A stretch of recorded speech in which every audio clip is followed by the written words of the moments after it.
Hello दोस्तों, स्वागत है आपका अपने channel knowledge with GNP institute में, जो कि है आपका अपना चैनल। दोस्तों, मैं गुंजन स्वागत करती हूँ आपका अपने चैनल में। आज हम किसी सब्जेक्ट से रिलेटेड बात नहीं करेंगे या फिर किसी चैप्टर से रिलेटेड बात नहीं करेंगे। इसमें हम देखेंगे बीपीएससी टीचर रिक्रूटमेंट एग्जाम का सेफ स्कोर क्या रहने वाला है, क्योंकि जो बिहार शिक्षक बहाली है उसमें स्टूडेंट्स का बहुत ज़्यादा कंफ्यूजन है। एससीईआरटी की बुक्स पढ़नी चाहिए, एनसीईआरटी की बुक्स पढ़नी चाहिए।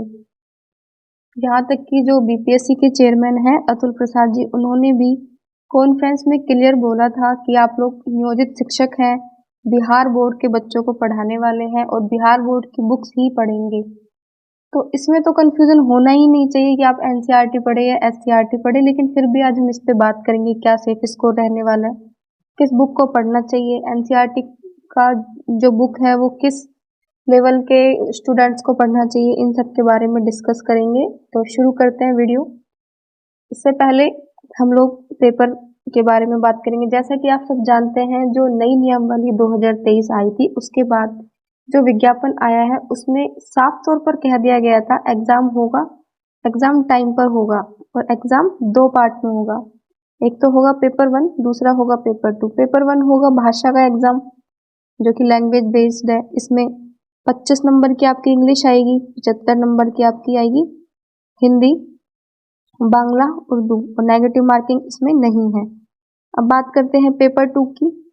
पेपर 2 आपका जीएस बेस्ड होगा, जिसमें आपका मैथ्स, रीजनिंग, एसएसटी यानी कि सामान्य अध्ययन, करंट अफेयर्स, ईवीएस, भूगोल और राष्ट्रीय आंदोलन, ये सब पूछे जाएंगे। और ये 120 मार्क्स का होगा। जो मेरिट बनेगी वो यहीं से बनेगी।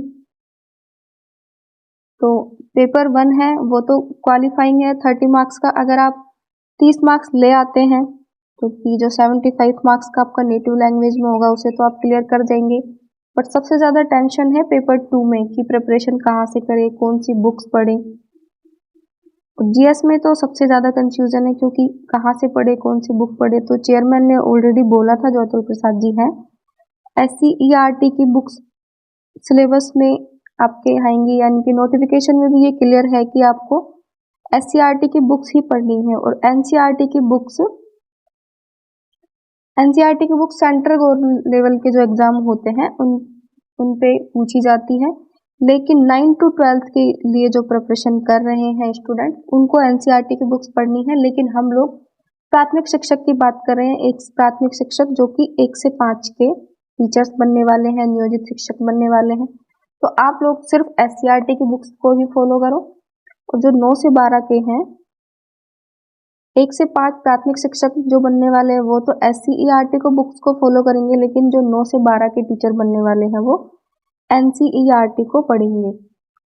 तो इतना शायद आपको क्लियर होगा। प्राथमिक शिक्षक जो बनने वाले हैं, आप लोगों को सिर्फ एनसीईआरटी ही बुक पढ़नी है, तो आप बिहार बोर्ड की बुक को फॉलो कीजिए।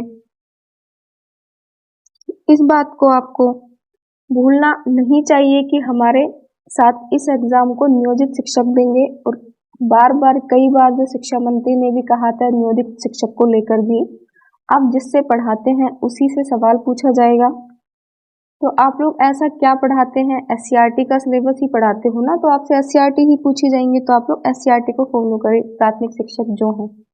बीते दिनों जो अतुल प्रसाद जी थे, उन्होंने प्रेस कॉन्फ्रेंस में भी सिलेबस के मुद्दे को लेकर जब बात हुई थी, तो ये नहीं पता आपने वो कॉन्फ्रेंस पूरा देखा नहीं देखा। वीडियो अगर नहीं देखा हो तो इसका लिंक आपको डिस्क्रिप्शन में मिलेगा, उसको पूरा देखिएगा। उसमें भी उन्होंने अच्छे से कहा था कि जो पाठ्य पुस्तक चल रही है उसी से आप करेंगे तो आपका हो जाएगा। फिलहाल मैं यही कहूंगी, 1 से 5 के जो अभ्यर्थी हैं, आप लोग फुली एससीईआरटी बुक्स को फॉलो करें। एससीईआरटी में कहाँ कहाँ फोकस करें, इस पे जो सिलेबस क्या क्या पूछा जाएगा, किस चैप्टर को आपको पढ़ना है, इस पर भी मैंने ऑलरेडी एक वीडियो बनाया है। अगर नहीं देखा हो तो आई बटन पर क्लिक करके देख लीजिएगा।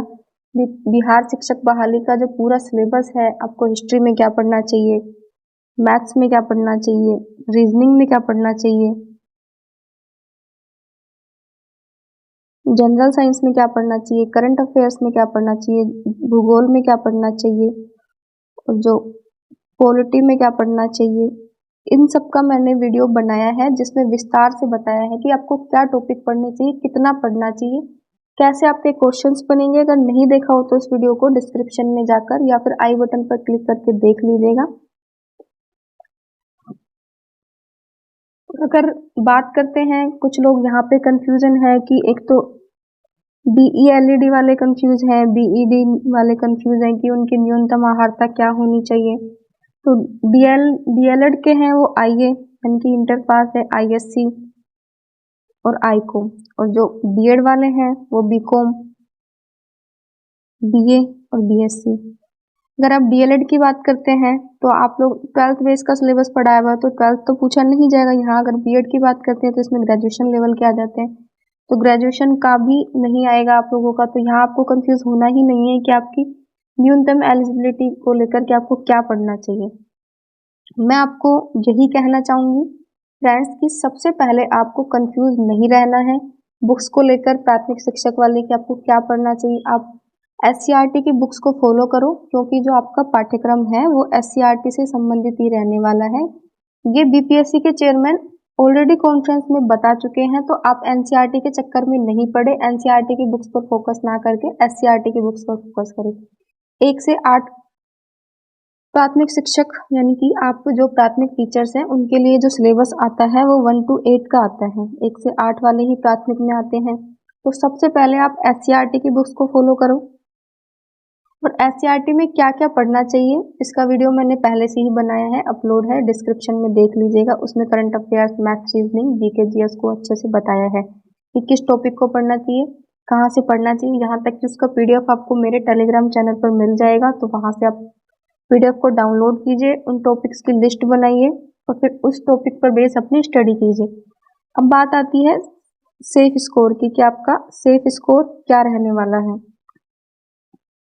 तो सेफ स्कोर के बारे में अगर एग्जैक्ट बात करें तो इसका अनुमान अभी हम भी नहीं लगा सकते कि क्या रहने वाला है। लेकिन जो BPSC, क्योंकि इसको पहली बार तो BPSC एग्जाम को कंडक्ट करा रहा है जो शिक्षक बहाली है, और फिर भी अगर पिछले जो एग्जाम हुए थे उनके आधार पर सेफ स्कोर की बात करें तो क्या होना चाहिए, स्पेशली कि हमारा टारगेट स्कोर क्या होना चाहिए। क्योंकि हम जब भी प्रैक्टिस लगाते हैं या सेट लगाते हैं तो होता है कि इतना टारगेट स्कोर होना चाहिए जिससे कि हम सेटिस्फाई होते हैं कि इतने में हमारा सिलेक्शन हो जाएगा।